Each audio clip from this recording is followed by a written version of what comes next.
Hello. This is my attempt at doing something for my choir and St. Alban the Martyr in St. Albans, New York, nearby Jamaica. And what I have is two scores that I'm going to be using as examples in the work we do today. And what I'd like to teach is how to truly get into a score and learn to follow a score and what that means in a choir setting. So let's start by opening up a particular score. I have with me my trustworthy assistant and daughter, Jivita, who is working the camera.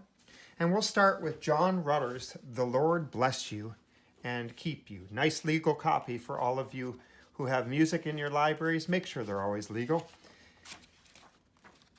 So, in this score, we have, what happens to be page 1 is page 3, but we have 1, 2, 3, 4 full pages of music. If you look at the first page, the first thing I'd like you to make sure you know, this is very basic music theory. I'd like you to understand the very basics of looking at music. First thing you want to recognize is this set of 5 lines running parallel with each other. That is called a staff. Take a look at this first staff right here, which stretches from here to there. And then there's other staves all over the place. Sometimes multiple staves are connected together by a line at the side of the page. So the line doesn't necessarily exist here at the end. It's broken up for the voice part and the piano part. But here it's connected at the beginning. 3 staves together.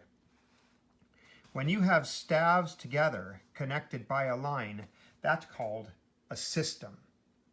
So it's important to understand how a system works when following a score, because if you're reading music and you're following the staff, you want to make sure when you reach the end of the line, your eyes know where to go for the next system. Notice my finger went to the second staff. Well, that wasn't the right place to go.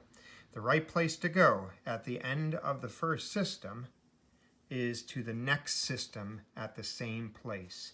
If you are a singer and you're reading the top staff, your eyes want to go to the right staff. Another thing I'd like for you to notice, after staves and systems are what's called bar lines or measure lines. Inside of each of this space between here to there, between here to there, between here to there, those are called measures. You want to learn to count your measures. In the first system, there are 1, 2, 3, 4 measures. 5, 6, 7, 8. Looks like there's 4 measures per system. Let's see if that's consistent throughout the whole score.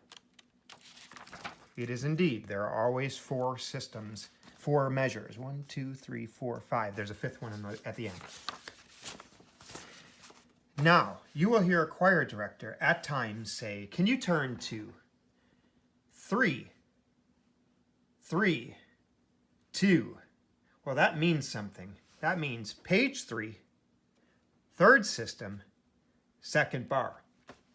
If the choir director said, turn to 5, 2, 4, go to page 5, second system, 4th bar. That way you go to the right place. After learning how to follow the right staff in the right system and knowing your measure numbers, I want you to look at time signature. Time signature is always found at the beginning of the score. If it changes, they will rewrite it. In this particular case, the time signature doesn't change anywhere, so it's not rewritten. It only has to be written once. 4/4 is what's called the most common time in music. That means there are 4 quarter notes per bar, 4 beats per bar. And if we count this out, half note equals 2, plus another half note equals 2, that equals 4 beats. 1, 2, 3, 4. Let me grab my trustworthy pencil and mark those beats down for you visually. Beat 1, beat 2, beat 3, beat 4, and so forth. 1, 2, 3, 4, and then the singing part after the piano comes in at the 4th and a half beat. Here's what it looks like, and it's very important for you to learn how to follow a score, because when music's going, you don't want to lose your place in the score. So here's an example. 1, 2, 3, 4. 1, 2, 3, 4. 1, 2, 3, 4. 1, 2, 3, and 4. 1, 2, 3, 4. 1, 2, 3, 4. 1, 2, 3, 4. 1, 2, and so forth. It's always good, as the music is flowing, that your eyes can keep with the music and understand where you are in the time signature within each bar. Last thing I want to point out is key signature. Now this can be very tricky. Key signatures are tricky, especially the more sharps or flats you get. Key signature is found at the beginning of every system, every staff. In this case, we have 6 flats. 6 flats is very complicated. Would not really be the first key signature I wanted to show you, but 6 flats means that each of the place the flats are on in the lines and spaces represent the notes that will be flattened. Therefore, B's will be flattened, E's will be flattened, A's will be flattened, D's will be flattened, G's will be flattened, and the weird one, C's will be flattened. If you put your camera over my hands, Gita, this is G flat major, G flat, A flat, B flat, C flat, D flat, E flat, F, G flat. 6 flats, key of G flat major. That's a very strange key signature.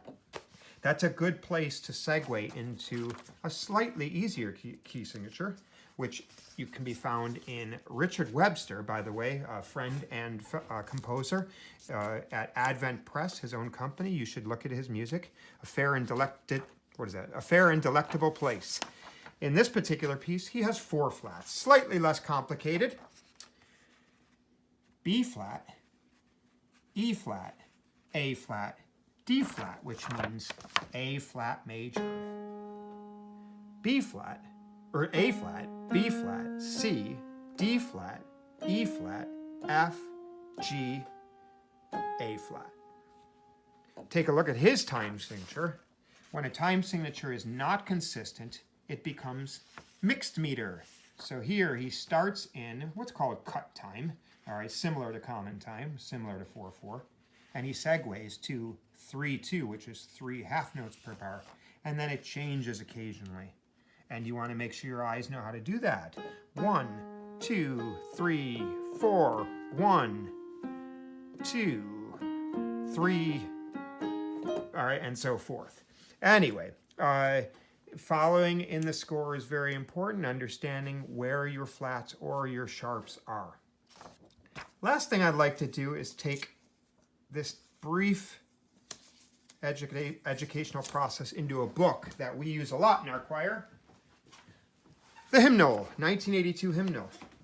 And let's take a look at this nice Easter hymn, 195, which is a pretty common hymn tune. What do you notice is not there? Well, we see key signature, we see staves and bars, we see the beginning and the end. Usually look to the end for a double bar line, and that'll tell you where the hymn ends. But in this case, there is no time signature. Our hymnal doesn't give time signatures.